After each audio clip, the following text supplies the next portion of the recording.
Assalamualaikum warahmatullahi wabarakatuh. Perkenalkan, nama saya Fitania Rahmat Wijaksana.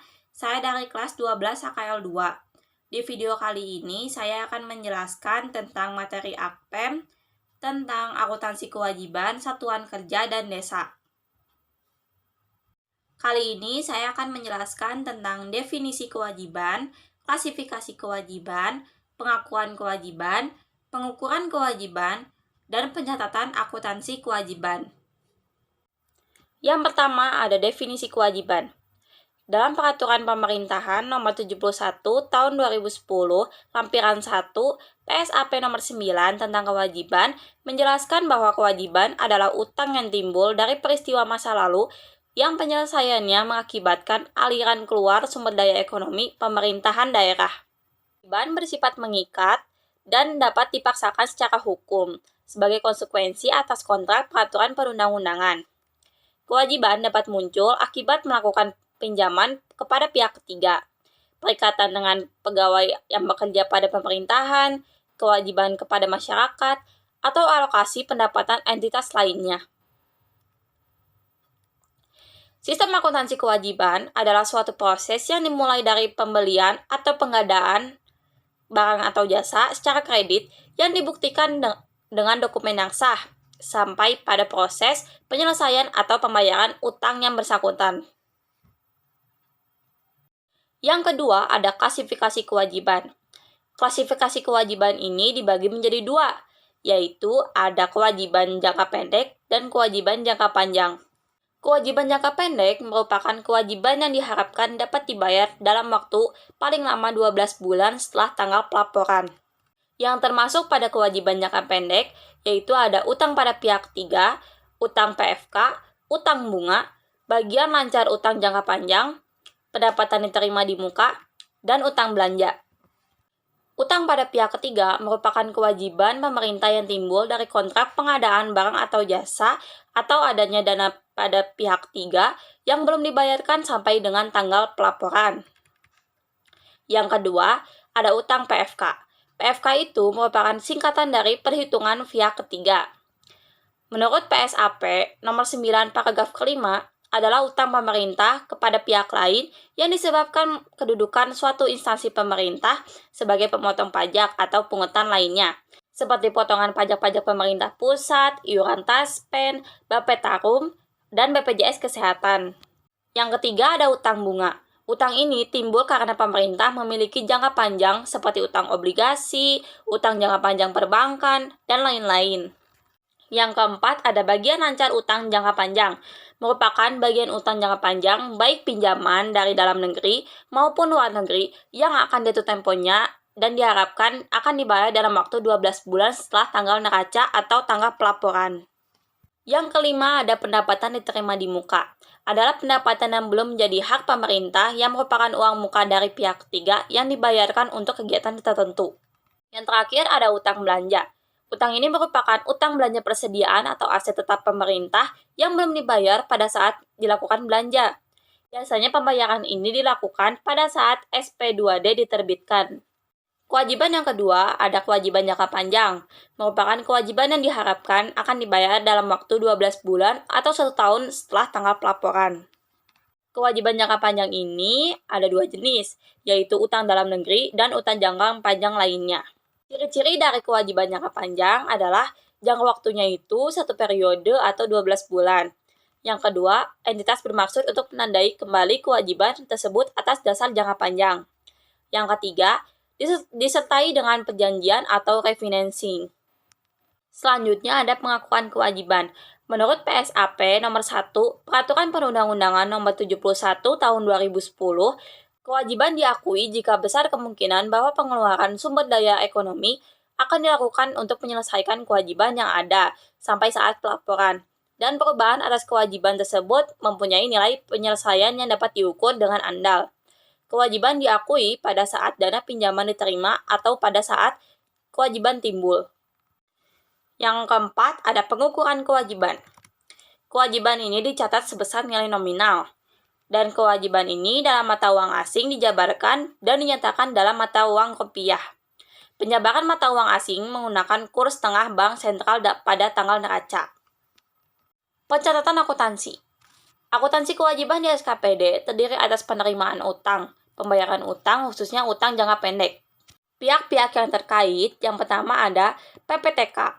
PPTK ini merupakan pejabat pelaksana teknis kegiatan. PPTK ini memiliki fungsi untuk pengadaan barang atau jasa kegiatan, dengan memiliki tugas yang pertama, melakukan pembelian atau pengadaan barang atau jasa berdasarkan kebutuhan. Yang kedua, menerima barang berdasarkan nota pesanan dengan dibuktikan dengan berita acara serah terima barang atau BAST. Yang kedua, ada pejabat penatausahaan keuangan SKPD atau disingkat PPK SKPD. Memiliki fungsi dengan memiliki tugas yang pertama, mencatat transaksi kejadian investasi lainnya dengan bukti-bukti transaksi yang sah ke buku jurnal umum. Yang kedua, memposting jurnal-jurnal transaksi ke dalam buku besar masing-masing rekening. Yang ketiga, menyusun laporan keuangan yang terdiri atas LRA, LO, LPE, dan CALK. PPKD terlibat dalam hal pengadaan barang atau jasa SKPD, dilakukan dengan mekanisme pembayaran LS, sehingga memiliki fungsi sebagai berikut.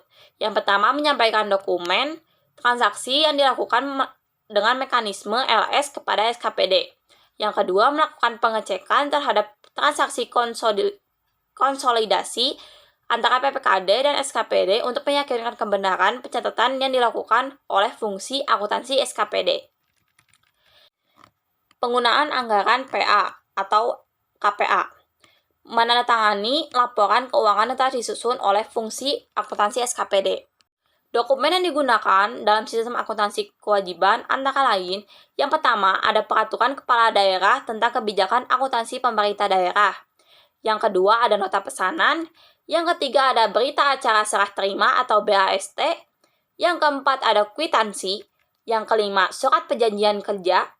Yang keenam SP2D UP atau GU atau TU. Yang ketujuh ada SP2D LS. Dan yang kedelapan ada surat penyataan PA tentang tanggung jawab PA terhadap laporan keuangan SKPD. Jurnal standar terdiri atas pencatatan yang terjadi karena utang dan pembayaran utang. Ketika SKPD melakukan suatu transaksi yang telah dilaksanakan dan pelunasan belum dilakukan, PPK SKPD akan mengakui adanya utang. Pencatatan atas pengadaan atau pembelian barang atau jasa dapat dilakukan dengan dua pendekatan, yaitu pendekatan beban dan pendekatan aset. Yang pertama, jika menggunakan pendekatan beban, maka jurnalnya beban ATK di debit dan utang belanja bahan habis pakai di kredit. Yang kedua, jika menggunakan pendekatan aset, maka jurnalnya persediaan alat tulis kantor di debit dan utang belanja bahan pakai habis di kredit.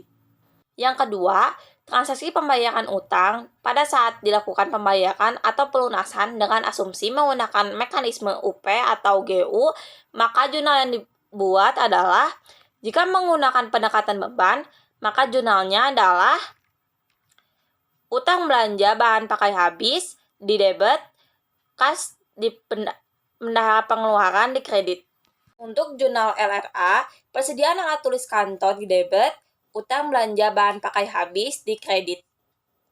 Yang kedua, jika menggunakan pendekatan aset, maka jurnal yang dibuat adalah jurnal LO atau neracanya, utang belanja bahan pakai habis di debit, kas di bendahara pengeluaran di kredit.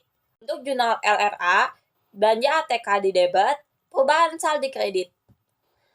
Yang ketiga, transaksi pembayaran utang pada saat dilakukan pembayaran atau pelunasan dengan asumsi menggunakan mekanisme LS, maka jurnalnya untuk jurnal LO atau neracanya, utang belanja bahan pakai habis di debit, RK PPKD di kredit. Untuk jurnal LRA, belanja ATK di debit, perubahan saldo di kredit. Catatannya, pengakuan adanya utang terkait dengan transaksi atau pembelian barang atau jasa harus dipertimbangkan ketersediaan anggaran atau dana untuk menyelesaikan pembayaran utang. Selanjutnya ada reklasifikasi utang.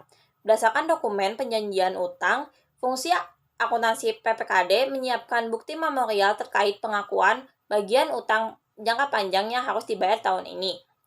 Yang kedua, setelah diotorisasi oleh PPKD, bukti memorial tersebut menjadi dasar bagi fungsi akuntansi PPKD untuk melakukan reklasifikasi dengan mencatat kewajiban jangka panjang di debit dan bagian lancar utang jangka panjang di kredit.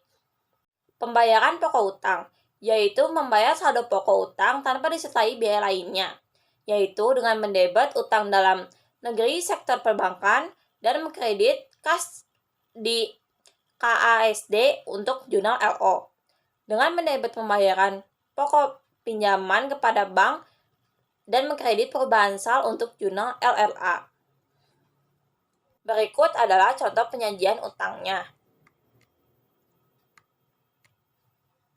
Sekian dari saya. Mohon maaf apabila masih ada kesalahan. Wassalamualaikum warahmatullahi wabarakatuh.